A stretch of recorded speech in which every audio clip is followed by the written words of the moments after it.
Today on the podcast, we're talking about leadership. And there are probably, I would argue, if you go to Amazon and type in leadership as the subject of the product you want to buy, millions of books on leadership. Yeah. Everybody has something to say about being a leader because leadership is so important. And they know this, leaders read books. Yeah. So part of it is, I'm going to sell a book if I write about leadership because I know leaders are reading books. Yeah. But I think what we have today is a very unique, very specific angle on leadership and talking about how to fail as a leader. And usually when I say that, everyone immediately goes to, okay, I've heard it before. You know, you've got to fail to get better. Yeah. That's not what we're talking about.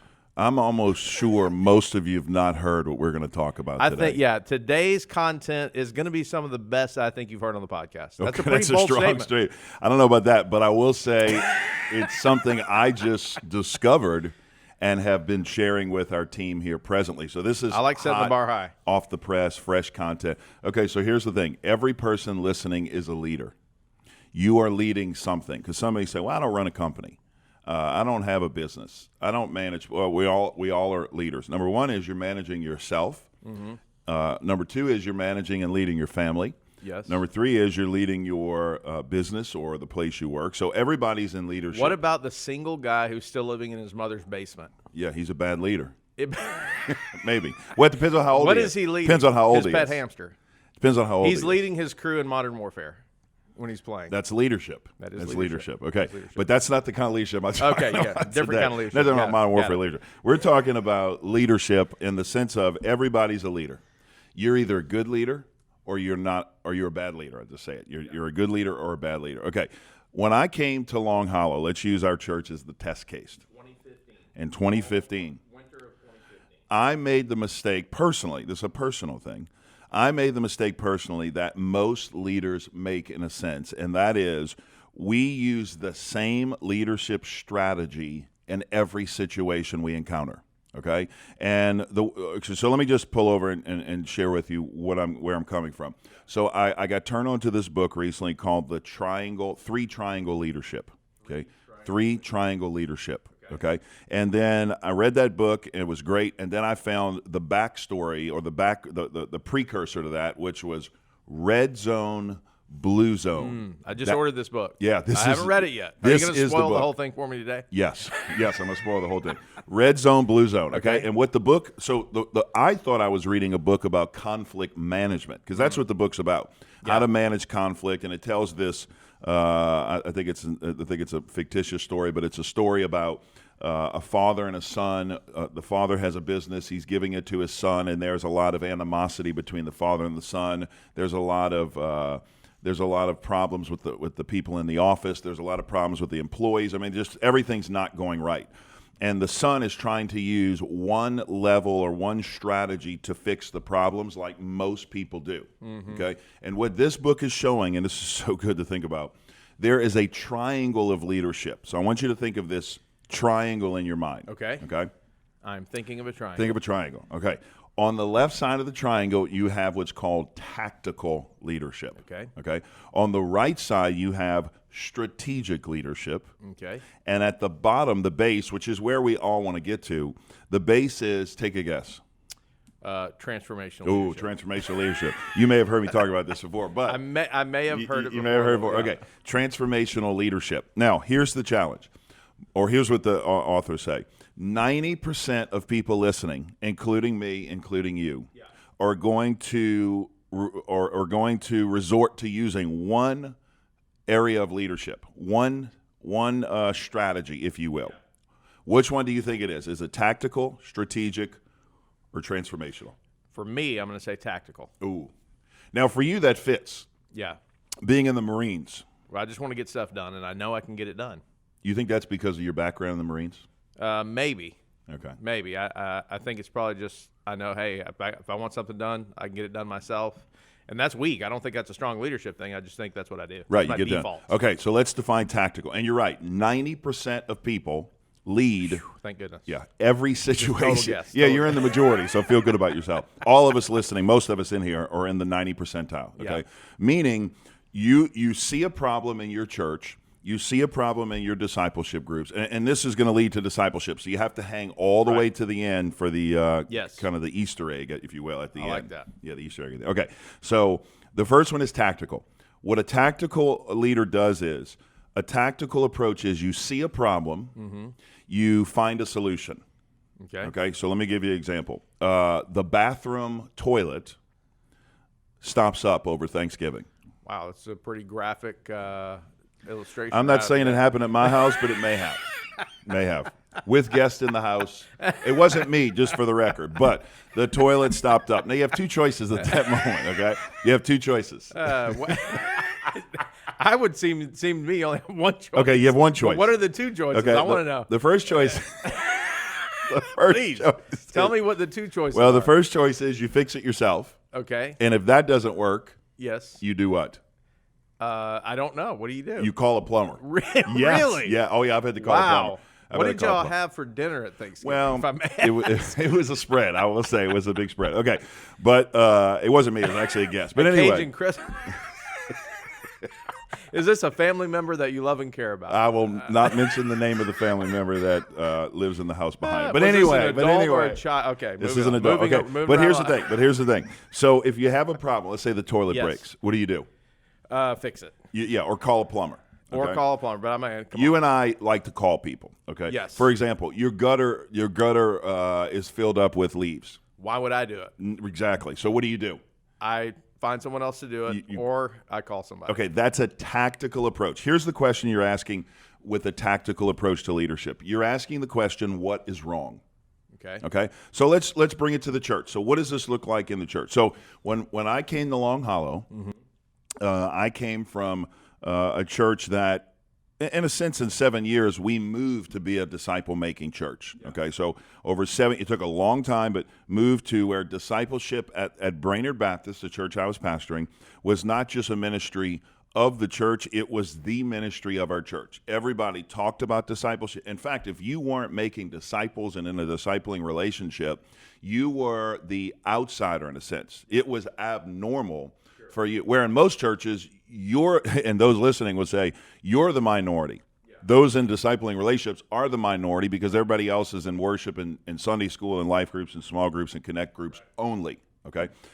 So when I came to Long Hollow, they asked me in the interview process this question, and it got me to start thinking tactically, okay? So the question they asked me was, how does it feel to come into a larger church than the one you're at, that has been passionate about evangelism for years and years, so much so, we baptized over 1,000 people in 2012, almost 1,000 people in 2013. How do you feel about coming into a church that's baptized around 2,000 people in 2 years? Yeah. Now, I never even heard of churches doing this, honestly. I mean, this was mind-blowing to me. I was overwhelmed and really taken back by it. I was thinking, wow, this is amazing. So I asked them a question, and the question was, "What did you do? What did you do with the people?" Yeah, that's what they said. They looked around. That's very Christ-like of you. You answered their question, or you responded to their question with a question. That's right. That's right. Right. You what do you think? Or what? Right, Yeah. So I said, "What did you do with the people?" And they looked around, and thank God for their honesty. They looked around and they said, "That's what we need to talk to you about." We realize that we have been passionate about reaching people, passionate about decisions, passionate about baptism, but when they get out of the baptistry, we realize that the church is plateaued. And here's a little secret we found out. Since coming here, we ran the numbers, and we realized facts are our friends. We're not making these numbers up. Facts are our friends. So we could chart the attendance, we could chart the assimilation of the people. Right. Now, let me just give a caveat. Here's a footnote. During that period of time in 2013 and 14, our pastor here got sick with cancer and eventually passed away, and then there was a year without a pastor. So obviously that's a monkey wrench. That changes some things. That changes a little bit, but but in those, and then a lot of staff left, and regardless. But in those 2 years after we baptized those 2,000, we actually were plateaued. Our church didn't grow. Right. Okay. So the natural question I began to ask was, where did the 2,000 people go? And so I come into this situation. So you're me if you're listening, and we'll come to after the break, but I want you to think about this over the break. You're me coming into a new church context. You just heard that information. Are you going to respond tactically, like, hey, here's a problem, or here's an issue, not really a problem, here's an issue, let's fix the issue? I would say most of you will, like me. So what do? I come into the situation and I take the pendulum, which is normally all the way over to evangelism, and I throw it 180 degrees around to discipleship. And I try to fix a systemic problem or an issue with a tactical strategy. And we're going to find out how that turned out right after the break. Well, today I want to talk about replicatejournal.com. If you're looking for something to help you in the beginning of this new year, starting off 2020 right, with doing your discipleship groups, your Hear Journals, your daily time with God, the perfect tool to use, and I'll even say it today, tactical tool to use would be the Replicate Journal. It's filled with open spaces for you to fill out your Hear Journals. It has the reading plans in the back, the Foundations plan, the Foundations New Testament plan. It has a place for you to rest weekly, reset daily, and in doing so, you can put those notes in, track your Hear Journals, share those with your discipleship group, and then it's a great place to come back and look at what God has done in your life over the course of those few months. So check it out at replicatejournal.com. And we're back talking about how to fail as a leader. Everybody wants to lead well. Right. And so whenever we think about failing as a leader, we probably think, man, that guy, that gal did not really do what they were supposed to do. But oftentimes, failure isn't a result of us not doing what we shouldn't do, even though that can be the cause. Sometimes it's because we're using the wrong tactic, if you will, or approach. And so I think you're beginning to tell us the conclusion or the solution or how it all turned out when you came into Long Hollow, facing a lot of different issues to a plateaued church, and kind of said, hey, let's fix this issue of evangelism, 100%, swing the pendulum over to discipleship, almost 100%. Yeah. And what happened as a result of that? Okay, so let me just kind of bring you in. So we come in, and I bring a bunch of guys with me who are kind of disciple-minded guys, and so several positions on the team were vacant. 11 to be exact. People had left in the year since our pastor had passed away. Yeah, so I bring in the team, and we start to fix this problem. So let me give you a couple of things about tactical ways to fix something tactically. Number one is the role of a tactical leader is they find an expert. Okay, they want to bring in an expert to fix the problem. So what do? I bring in my mind, experts in disciple making. The second thing you do with tactical leadership is you only focus on the present. So you say, I've got to fix the problem now, and you ask the question, what is wrong? So you fix the problem. Okay, then I would say over time we moved from tactical to the second part of the triangle, which is strategic. Okay. So what we realized was, okay, we need to fix the challenge of people leaving the church or going out the back door, which many of you listening would have the same problem, I would say. And so the second way to move, and this is a more deeper way of leadership, is the strategic form of leadership. And here's what you ask with the strategic form of leadership. What is the process? Or the better question is, what's the focus? What are we trying to create here? Okay? And then what you do is you start to look at the process, okay? So instead of with tactical, what is the problem? Now you're saying, what is the focus? Yeah, so think of it this way. Tactical is you have something to solve. Strategic is you have something to plan. You see the difference? So you're going to solve a problem here. And I think of tactical more as you have a problem, you put a period, you move on. Okay. You have another problem, you put a period, you move on. Okay, and listen, most of you listening, I would say, like me, that's the way you lead. Yeah. You have an attendance issue or your attendance is declining, you need to figure out it's urgency. It's great. You got to get it done now. You need to fix this problem so you can move on. That's the way we think. Yeah, and I would say if you live in a tactical world, you are just a problem solver. You can never get ahead and look to the future, which is the strategic way of thinking. Yeah. So tactical mindset is everything's breaking. You know, you inherited the house that has, a toilet leak, sheetrock needs fixing, the flooring. So you're just tactically fixing all these things in the proverbial church you're in as well. Yeah. The attendance is declining. Baptisms are not what it was. This family's unhappy. This family's unhappy. People don't like your new preaching style. That's a perfect example. So a family gets mad and they're threatening to leave the church and they're big givers. So what do? You try to tactically fix the problem. Hey, Yeah. what did we do wrong? Yeah. What can I do to serve you better? How can I acquiesce to your demands? Uh-oh. How can I? Easy. Yeah, exactly. Easy. Anyway, okay, let's get back on track. Okay, that's not the way to do it. Okay, so the first way to fix the tactical problem is through training. Okay. The way to fix the strategic problem is through inspiring. Okay, let me show you what a strategic model would be. Strategic model of leadership is you look at the problem as a whole and you realize that the reason the toilet's breaking is there is a systemic issue or below the surface issue with the plumbing. We're talking a lot about plumbing and toilets. I don't know why we're on this today, but we aren't. You are, and I'm just still along for bitter the about ride. the fact that my toilet was stopped up for Thanksgiving. I don't know about you. can't get over That'll ruin a Thanksgiving gathering. I'm just telling you, that will ruin a gathering quicker than anything. But it's a good analogy. Let's keep going. Let's keep going down. Let's stay. I mean, we're already in this lane. Let's go down below the toilet. Okay, into the plumbing, the pipes. Okay, the way you fix the problem strategically is you rewire the pipes, or you realign the pipes, or you put in an infrastructure where the drainage problem is fixed below.